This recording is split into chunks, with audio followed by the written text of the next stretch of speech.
Hello, grade 10 learners! So, welcome to our math class. Again, I'm your math teacher, Ma'am Myrulisa F. De Luna.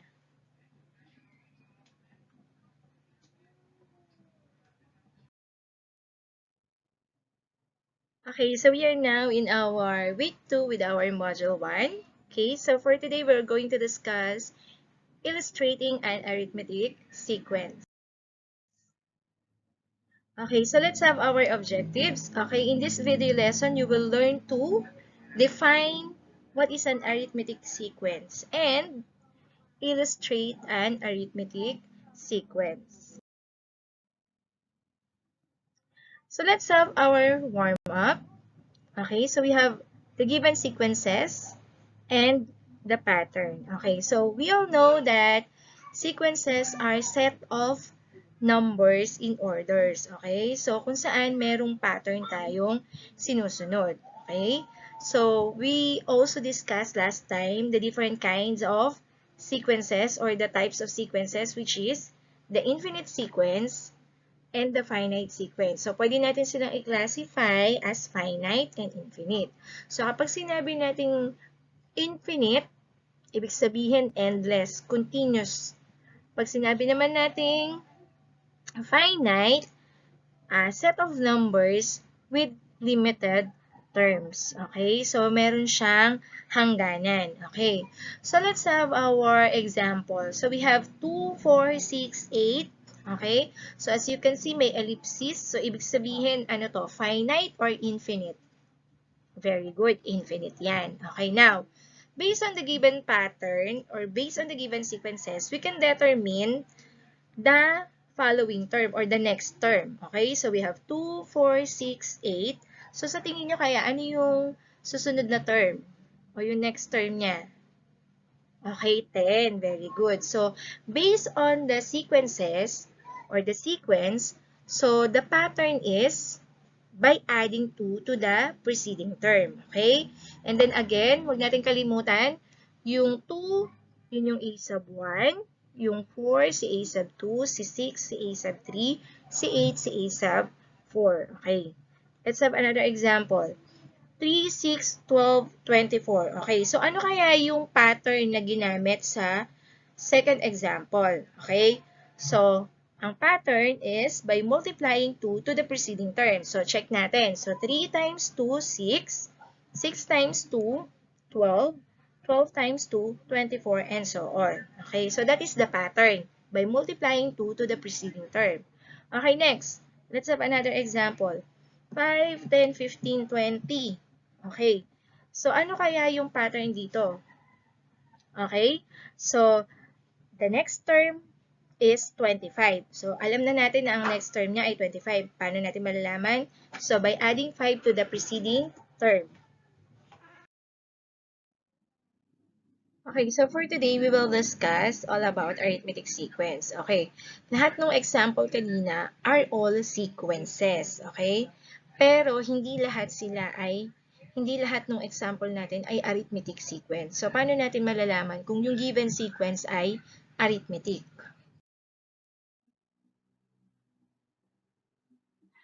Okay, so let us define arithmetic sequence. Okay, so it is a sequence in which a term after the first is formed by adding a fixed number to the preceding term.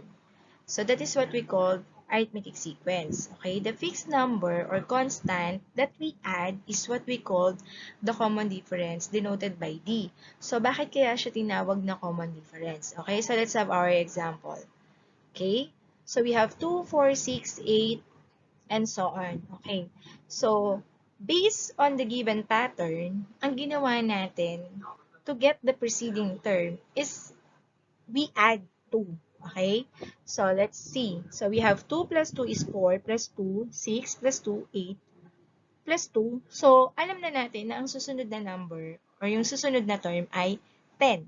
Okay? So, therefore, ang common difference natin ay 2 kasi yun yung constant number na inad natin. Okay, now, bakit siya tinawag na common difference? Paano natin malalaman ng madali yung common difference? Okay, so ang gagawin lang natin, yung first term, ibabawas natin sa second term. Okay?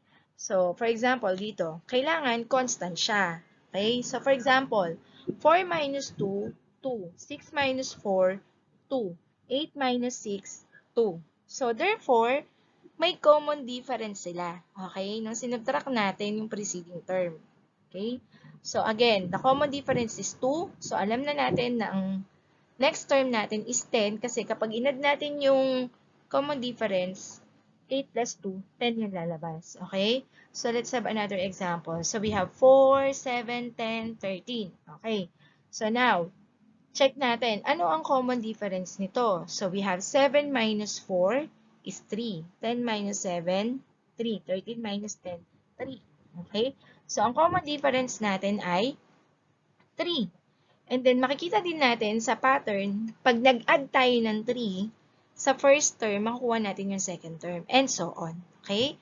So, therefore, so the pattern is by adding 3 to the preceding term. So, the common difference is 3, and the next term is 16. So, we have 13 plus 3 is 16. Okay? Last, so we have negative 2, negative 6, negative 10, negative 14, and so on. Okay? So, dito naman, negative integers yung given. Okay? So, paano yung gagawin natin dyan? So, negative 6 minus negative 2. So, we all know that in subtracting integers, we need to change the sign of the subtrahend.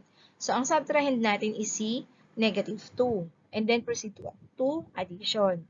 So, ang mangyayari, negative 6 plus si negative 2 magiging positive 2. So, negative 6 plus positive 2 is negative 4. So, ibig sabihin, ang common difference natin ay negative 4. Yun ngayon yung i-add natin. So, try natin na negative 2 plus negative 4, negative 6.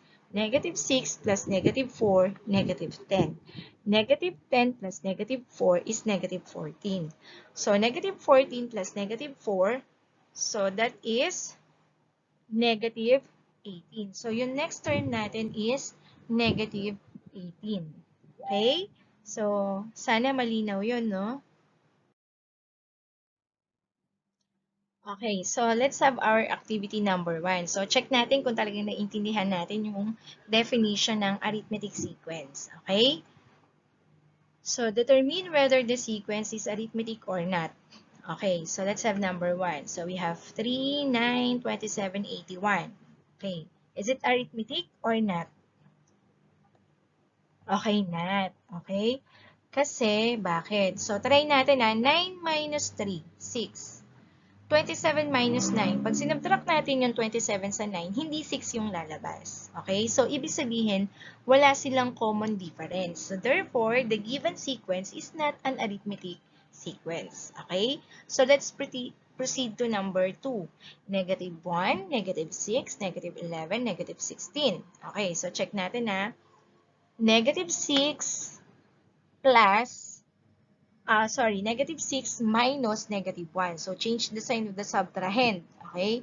So, negative 6 minus negative 1. So, magiging plus na yon, magiging addition. So, negative 6 plus 1 is negative 5.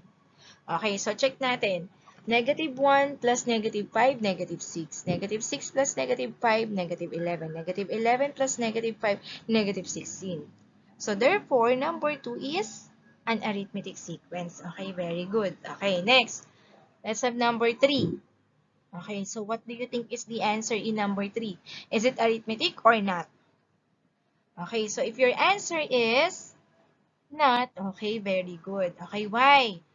So, 30 minus 60, it will give us negative 30. Okay? So, pag inad natin, 60 plus negative 30, 60 plus negative 30, 30, 30 plus negative 30, that is 0. So, hindi siya arithmetic sequence. Okay? So, again, pag sinubtract natin 30 minus 60, negative 30 yung lalabas. So, 60 plus negative 30, 30, tama dito sa second term. Pero, 30 plus negative 30, dapat 0 yung third term. Kaya hindi siya arithmetic sequence. Okay, next. Number 4, 1 half, 1, 3 over 2, 2. So, what is that? Is it an arithmetic sequence or not? Okay, very good. So that is an arithmetic sequence. Okay, so dito ano kaya ang common difference natin dyan? Okay, ang common difference natin dyan ay 1/2 or 0.5. Okay, since naka-fraction siya, so fraction din yung magiging sagot natin. So, 1/2 plus 1/2 is 1. So, 1 plus 1/2, so that is 3 over 2 or 1 and 1/2. So, 1 and 1/2 plus 1/2, so that is 2. So, therefore, may common difference yung given sequence natin, which is 1/2. So, therefore, number 4 is an arithmetic sequence. Next, number 5. So, we have 3, -3, 3, and -3. Okay, so continuous. So, now, is it an arithmetic sequence or not? Okay, so that is not an arithmetic sequence. Okay? Kasi -3 minus 3. So, ano yung magiging sagot natin dyan? -3 minus 3, so that is 0. Okay? So, ibig sabihin, wala silang common difference. Okay? So, nagkakaintindihan tayo. So, number 5 is not an arithmetic sequence. Okay? So, kasi kapag 3 plus 0 natin siya is positive 3. So, mali na kaagad. So, hindi siya arithmetic sequence kasi wala silang common difference. Okay? So, do you have, if you have any clarification, so pwede kayong mag-chat sa akin. Okay, so let's have activity number 2. Okay, so find the common difference in the next three terms of each arithmetic sequence. Okay, in number 1, we have 24, 14, and 4. So what do you think is the next three terms and what is the common difference? Okay, so let's see. Okay, so let's have our activity number 2. So find the common difference in the next three terms of each arithmetic sequence. Okay, so we have 24, 14, 4, and let us find the next three terms. Okay, so we have -6, -16, -26. The common difference is -10. Okay, so let us check if really, -10 is the common difference. So, let us add. So, 24 plus -10, 14 plus -10, 4 plus -10. So, different signs subtract, copy the sign of the bigger number, so that is -6. -6 plus -10, yung common difference, same sign. So, pareho na silang negative. So, add. So, that is -26. Okay. Next, let's have number 2, -7, 4, 15. Okay, so what are the next three terms? Okay, so we have 26, 37, and 48. So what is the common difference? So that is 11. So let us check. -7 plus 11, so different sign, subtract. So -7, 11 minus 7, so that is 4. Okay, so add natin siya. -7 plus 11, different sign, subtract, copy the sign of the bigger number. So, positive yung magiging sagot natin. So, -7 plus 11 is positive 4. Positive 4 plus 11, 15 plus 11, 26 plus 11, 37 plus 11, 48. So, that is the answer in number 2. Okay, next, number 3. -1, -8, -15. So, what are the next three terms? Okay, so we have -22, -29, -36. The common difference is -7. Okay, so let us check. -1 plus -7, -8. -8 plus -7, -15. -15 plus -7, -22. -22 plus -7, -29. -29 plus -7, so that is -36. I-add lang natin yung common difference, okay, para malaman natin yung next three terms. So, kapag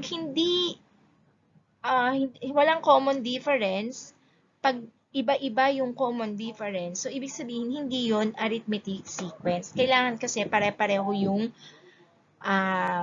common difference. Kaya siya tinawag na common difference. Yung constant siya. It is a fixed number. Okay. Next, negative 3x, negative 10x, negative 17x. Okay.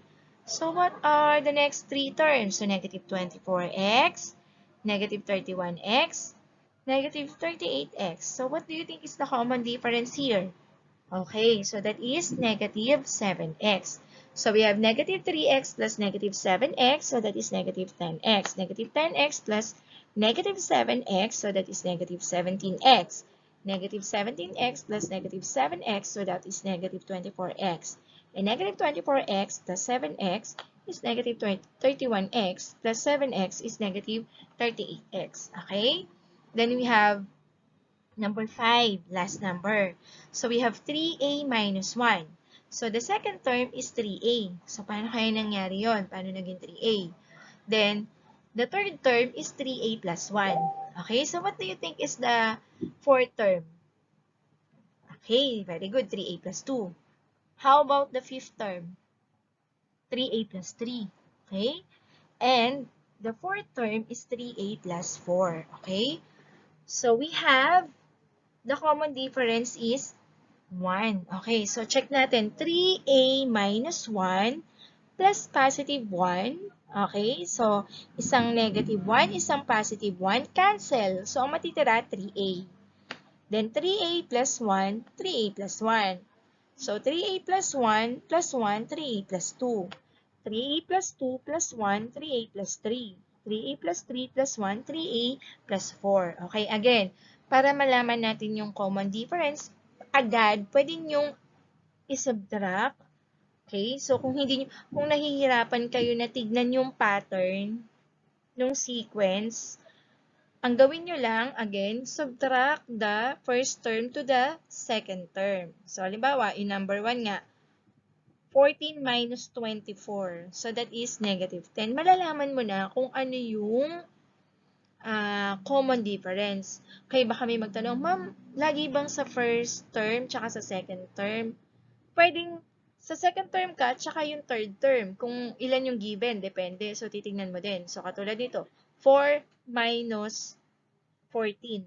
So, same, negative 10 pa rin yung lalabas. So, ang common difference is negative 10. Okay, so is that clear? Okay, so ito yung gagawin ninyo sa inyong math notebook. Okay? So, for your study guide for Module 1, Week 2, so Task 1, activate your prior knowledge. Okay, so review sequence and finding the end term of a sequence. Then Task 2, acquire new knowledge. So define arithmetic sequence. So please do not forget to take down note the definition of arithmetic sequence. And then find the common difference and next few terms of a sequence. Task 3, application. So again, answer the following in your math notebook. Okay, yun nasa module niyo. Try this out, page 19, 1 to 10. Okay? And for your assessment, I'm going to post it again in our group chat. Okay? So we have, okay, so for your references, okay, so ayan yung references natin. So I hope you learned something from our today's lesson. So see you on our next video. Okay, so keep safe and God bless.